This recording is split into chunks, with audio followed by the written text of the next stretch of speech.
আসসালামু আলাইকুম রহমতুল্লাহ। প্রিয় দর্শক, আপনি কি অনেক বেশি বিপদ আপদ, বালা মুসিবত, দুঃখ কষ্ট, দুশ্চিন্তা, পেরেশানি, অভাব অনটন, দারিদ্রতা ও ঋণের মধ্যে আছেন? তাহলে আপনি সকালে ফজর নামাজের পর সূরা ইখলাস ও ইস্তেগফারের এই গোপন আমলটি করুন।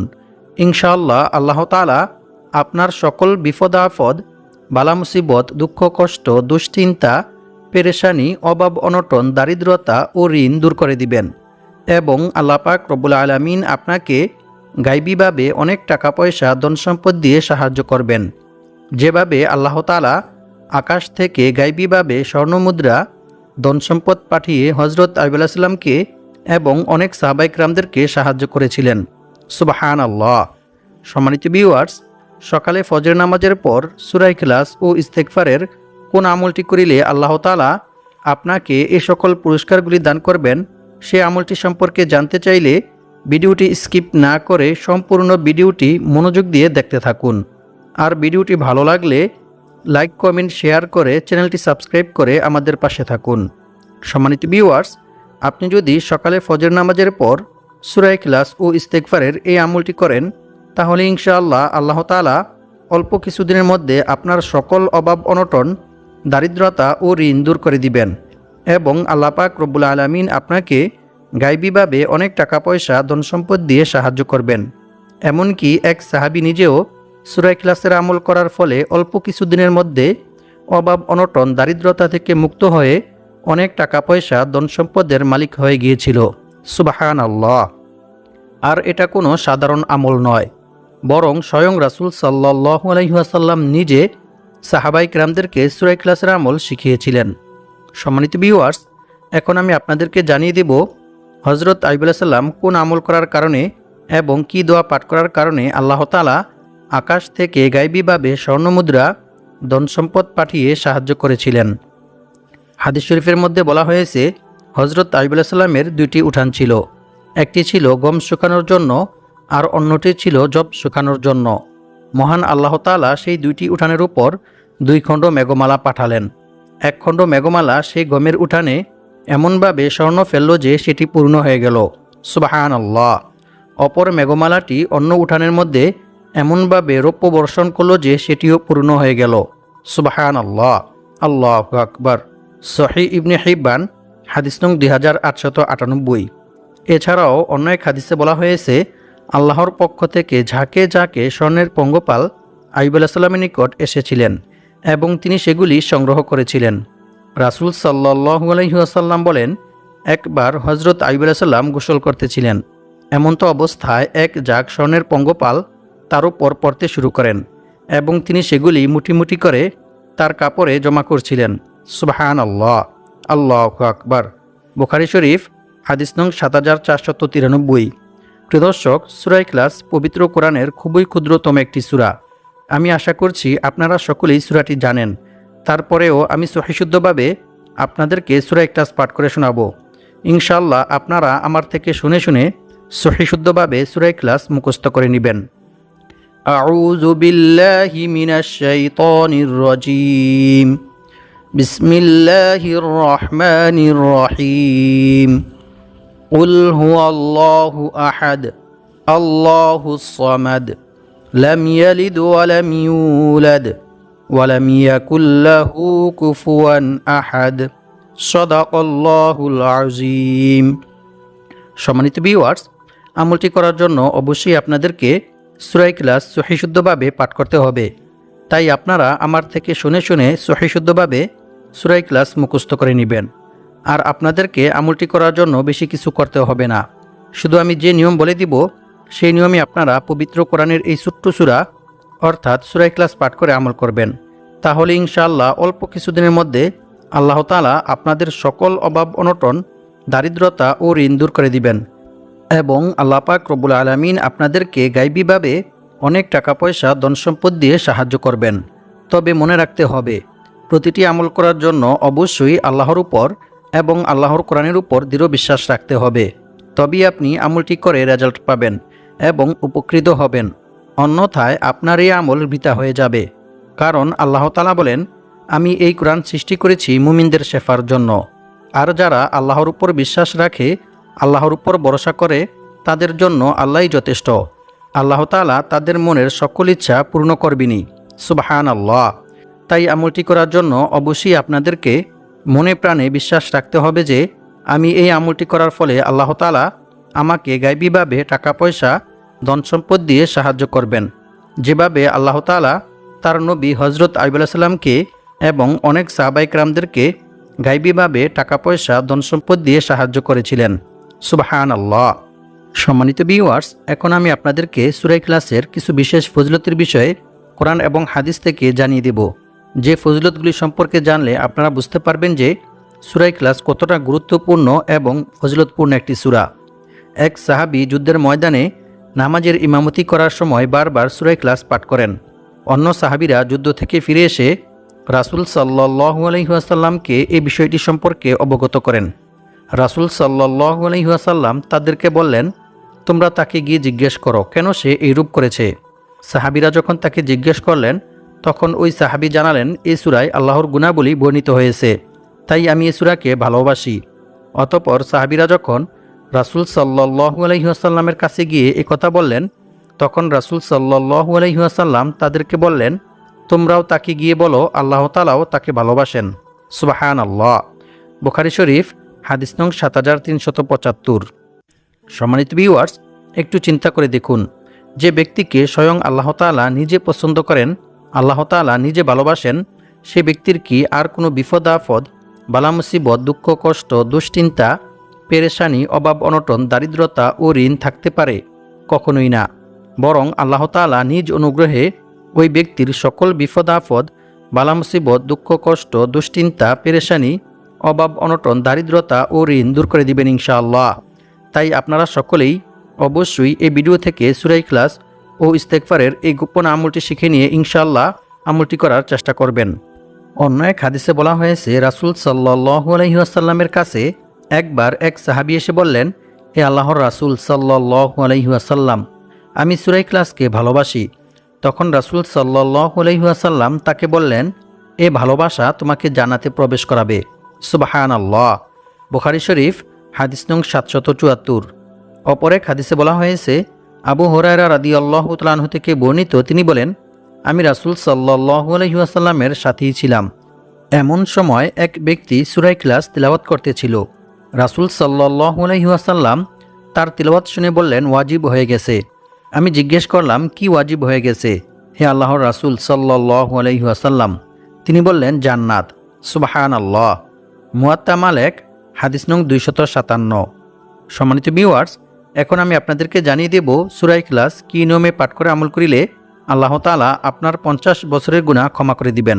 সুবহানাল্লাহ। রাসূল সাল্লাল্লাহু আলাইহি ওয়াসাল্লাম বলেন, যে ব্যক্তি প্রতিদিন 200 বার সূরা ইখলাস পাঠ করবে তার 50 বছরের গুনাহ ক্ষমা করে দেওয়া হবে। সুবহানাল্লাহ। তবে ঋণ থাকলে তা মাফ হবে না। নাউযুবিল্লাহি মিন যালিক। তিরমিজি শরীফ, হাদিস নং 2898। সম্মানিত ভিউয়ার্স, ঋণ হচ্ছে এরকম মারাত্মক একটি জঘন্য কাজ যে মানুষ যখন ঋণগ্রস্ত হয়ে যায় তখন তার আর কোনো কিছুই ভালো লাগে না। তখন সে ঋণের চিন্তায় পেরেশানিতে অসুস্থ হয়ে পড়ে। তাই সে দ্রুত ঋণ থেকে মুক্ত হতে চায়। আর দ্রুত ঋণ থেকে মুক্ত হওয়ার জন্য সে ব্যক্তি অনেক অবৈধ পন্থায় টাকা পয়সা উপার্জন করতে চায়। চুরি ডাকাতি, মিথ্যা কথা সহ অসংখ্য অগণিত খারাপ কাজের মধ্যে লিপ্ত হয়ে যায়। কারণ মানুষের যখন ঋণ থাকে তখন তার আর কোনো কিছুই ভালো লাগে না। তাই আজকের ভিডিওতে আমি আপনাদেরকে সূরা ইখলাস ও ইস্তেগফারের এমন একটি আমল শিখিয়ে দেব, যে আমলটি করিলে আল্লাহ তাআলা আপনার পাহাড় পরিমাণ ঋণ পরিশোধ করার ব্যবস্থা করে দিবেন ইনশাআল্লাহ। তাই ভিডিওটি না টেনে সম্পূর্ণ ভিডিওটি মনোযোগ দিয়ে দেখতে থাকুন। অন্য এক হাদিসে বলা হয়েছে, রাসূল সাল্লাল্লাহু আলাইহি ওয়াসাল্লাম বলেছেন, যে ব্যক্তি কুল হুয়াল্লাহু আহাদ সূরা ইখলাস শেষ পর্যন্ত 10 বার পাঠ করবে, আল্লাহ তাআলা সেই ব্যক্তির জন্য জান্নাতে একটি মহল অর্থাৎ একটি ঘর নির্মাণ করে দিবেন। সুবহানাল্লাহ। আল্লাহু আকবার। মুসনাদে আহমদ, হাদিস নং 15610। অপর এক হাদিসে বলা হয়েছে, আবু সাঈদ খুদরি রাদিয়াল্লাহু তাআলা আনহু থেকে বর্ণিত, তিনি বলেন, এক ব্যক্তি অন্য এক ব্যক্তিকে রাতে বারবার সূরা ইখলাস পাঠ করতে শুনেন। অতঃপর সকাল হলে ওই ব্যক্তি রাসূল সাল্লাল্লাহু আলাইহি ওয়াসাল্লামকে এই বিষয়টি সম্পর্কে অবগত করেন। রাসূল সাল্লাল্লাহু আলাইহি ওয়াসাল্লাম তার একথা শুনে বললেন, ওই সত্তার শপথ যার হাতে আমার প্রাণ, অবশ্যই এই সূরা অর্থাৎ সূরা ইখলাস পবিত্র কোরআন মাজিদের 1/3 সমান। সুবহানাল্লাহ। বুখারী শরীফ হাদিস নং 5013। অর্থাৎ যে ব্যক্তি সূরা ইখলাস 3বার পাঠ করবে তার আমলনামায় 1 খতম কোরআন তিলাওয়াত করার সওয়াব লেখা হবে। সুবহানাল্লাহ। প্রিয় দর্শক, সূরা ইখলাসের এই সকল ফজিলত শুনে বুঝতেই পারতেছেন যে সূরা ইখলাস কতটা গুরুত্বপূর্ণ এবং ফজিলতপূর্ণ একটি সূরা। তাই আপনারা যদি আমার বলা নিয়ম মেনে সঠিকভাবে সূরা ইখলাস ও ইস্তেগফার পাঠ করে এই আমলটি করতে পারেন, তাহলে ইনশাআল্লাহ অল্প কিছুদিনের মধ্যে আল্লাহ তাআলা আপনাদের সকল অভাব অনটন, দারিদ্রতা ও ঋণ দূর করে দিবেন এবং আল্লাহ পাক রব্বুল আলামিন আপনাদেরকে গায়বীভাবে অনেক টাকা পয়সা, ধন সম্পদ দিয়ে সাহায্য করবেন। এমনকি এক সাহাবী নিজেও সূরা ইখলাসের আমল করার ফলে অল্প কিছুদিনের মধ্যে অভাব অনটন, দারিদ্রতা থেকে মুক্ত হয়ে অনেক টাকা পয়সা, ধন সম্পদের মালিক হয়ে গিয়েছিল। সুবহানাল্লাহ। সম্মানিত ভিউয়ার্স, আমলটি করার জন্য অবশ্যই আপনাদেরকে সকালে ফজরের নামাজ জামাতের সহিত আদায় করতে হবে, আর মেয়েরা ঘরেই আদায় করবেন। তারপর পাক পবিত্র পরিষ্কার পরিচ্ছন্ন হয়ে পরিষ্কার পরিচ্ছন্ন একটি জায়গায় বসে আমলটি করবেন। আমলটি করার সময় অবশ্যই আপনারা কারো সাথে কোনো প্রকার কথা বলবেন না। আমলটি করার পূর্বে আপনাদেরকে একটি বিশেষ দুরূদ শরীফ ও ইস্তেগফার পাঠ করতে হবে।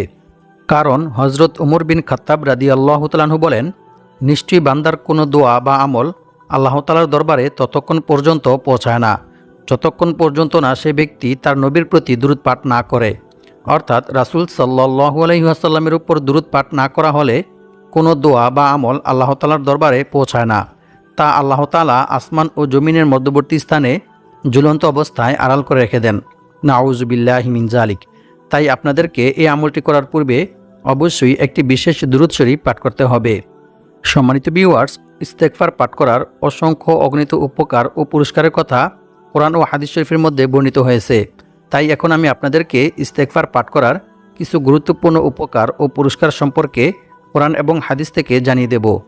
ইস্তেগফার পাঠ করিলে যে শুধু গুনাহ মাফ হয় এমনটা নয়, বরং আল্লাহ তাআলা বান্দার তাওবা ইস্তেগফারের মধ্যে রেখেছেন অসংখ্য অগণিত উপকার ও পুরস্কার।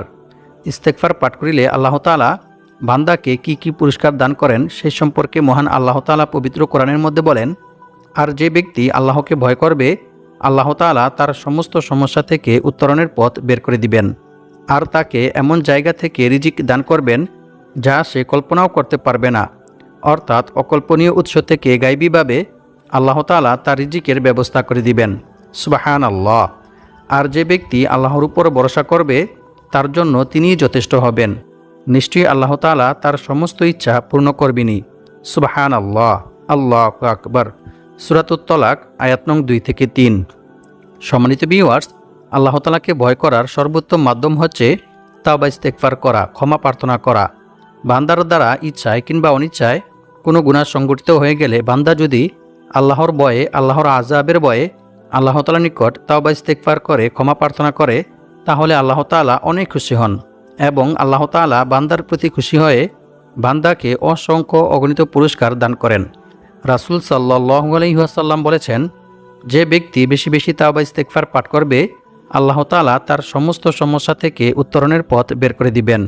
তার সমস্ত বিপদ আপদ, বালা মুসিবত, দুঃখ কষ্ট, পেরেশানি, অভাব অনটন, দারিদ্রতা দূর করে দিবেন এবং আল্লাহ পাক রব্বুল আলামিন তাকে এমন জায়গা থেকে রিজিক দান করবেন যা সে কল্পনাও করতে পারবে না।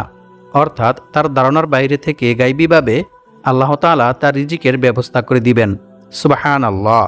সুনানে আবু দাউদ হাদিস নং 1518।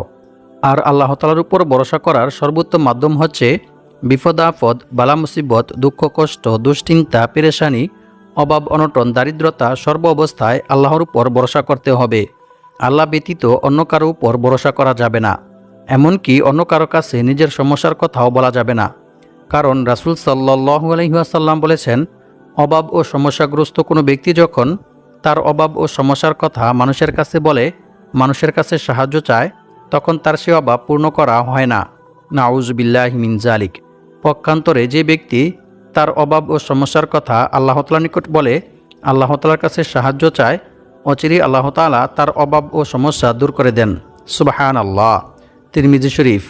তাই আমাদেরকে রিজিক বৃদ্ধি হওয়ার এবং বিপদ আপদ বালা মুসিবত দুঃখ কষ্ট দুশ্চিন্তা পেরেশানি অভাব অনটন দারিদ্রতা ও ঋণ থেকে মুক্ত হওয়ার যে সকল দোয়া ও আমল রয়েছে সেগুলির মাধ্যমে আল্লাহ তাআলার নিকট দোয়া করে সাহায্য চাইতে হবে।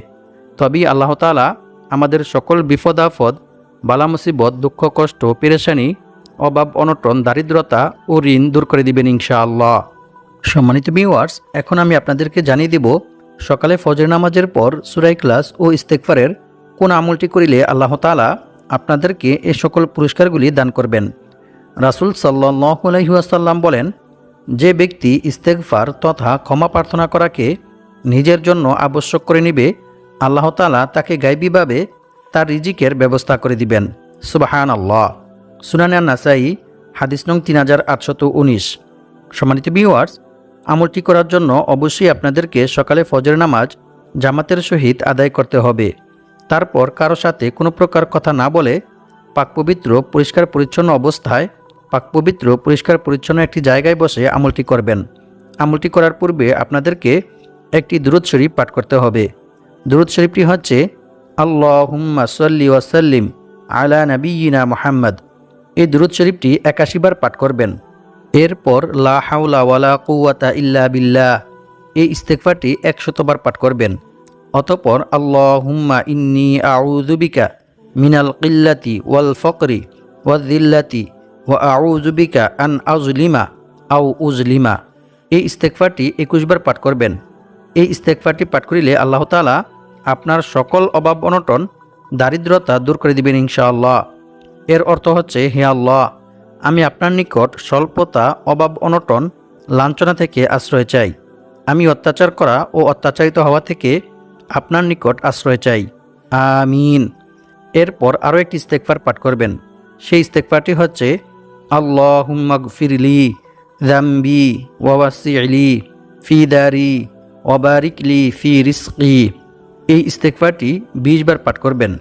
এই ইস্তেগফারটি পাঠ করিলে আল্লাহ তাআলা আপনার সকল বিপদ আপদ বালা মুসিবত দুঃখ কষ্ট পেরেশানি অভাব অনটন দারিদ্রতা দূর করে দিবেন এবং আল্লাহ পাক রব্বুল আলামিন আপনাকে গায়বীভাবে অনেক টাকা পয়সা ধন সম্পদ দিয়ে সাহায্য করবেন ইনশাআল্লাহ। এরপর সুবহানাল্লাহ 550 বার, আলহামদুলিল্লাহ 550 বার পাঠ করবেন। অতঃপর ইয়া রাজ্জাকু 41 বার পাঠ করবেন। এরপর ইয়া কাদিয়াল হাজাত এই দোয়াটি 10 বার পাঠ করবেন। অতঃপর 21 বার সূরা ইখলাস পাঠ করবেন। প্রত্যেকবার সূরা ইখলাস পাঠ করার পূর্বে বিসমিল্লাহির রহমানির রহিম পাঠ করে নেবেন। এরপর কয়েকবার দুরূদ শরীফ ও ইস্তেগফার পাঠ করে আল্লাহ তাআলার নিকট দোয়া করবেন। ইনশাআল্লাহ আপনি আল্লাহ তাআলার নিকট দোয়া করে যা চাইবেন আল্লাহ তাআলা আপনাকে তাই দান করবেন। তবে দোয়ার মধ্যে আরও একটি দোয়া পাঠ করবেন। সেই দোয়াটি হচ্ছে আল্লাহুম্মা কফিনি বিহালালিকা আন হারামিকা ওয়া আগনিনি বিফাদলিকা আম্মান সিওয়াক। এরপর দোয়া শেষ করার পূর্বে ইয়া দাল জালালি ওয়াল ইকরাম ইয়া হাইয়ু ইয়া কাইয়ুম পাঠ করে দোয়া শেষ করবেন। দোয়া শেষ করে কয়েকবার ইস্তেগফার ও দুরূদ শরীফ পাঠ করে নেবেন। তারপর আরও একটি দোয়া পাঠ করবেন। দোয়াটি হচ্ছে আল্লাহুম্মা ইন্নী আসআলুকা ইলমান নাফিআ ওয়া রিজকান তাইয়্যিবা ওয়া আমালাম মুতাকাব্বালা এই দোয়াটি 3 বার পাঠ করবেন। আল্লাহ পাক রব্বুল আলামিন আমাদের সবাইকে সূরা ইখলাস ও ইস্তেগফারের এই আমলটি করে বিপদ আপদ বালা মুসিবত দুঃখ কষ্ট দুশ্চিন্তা পেরেশানি অভাব অনটন দারিদ্রতা ও ঋণ থেকে মুক্ত হয়ে অনেক টাকা পয়সা ধন সম্পদের মালিক হওয়ার তৌফিক দান করুক। আমিন।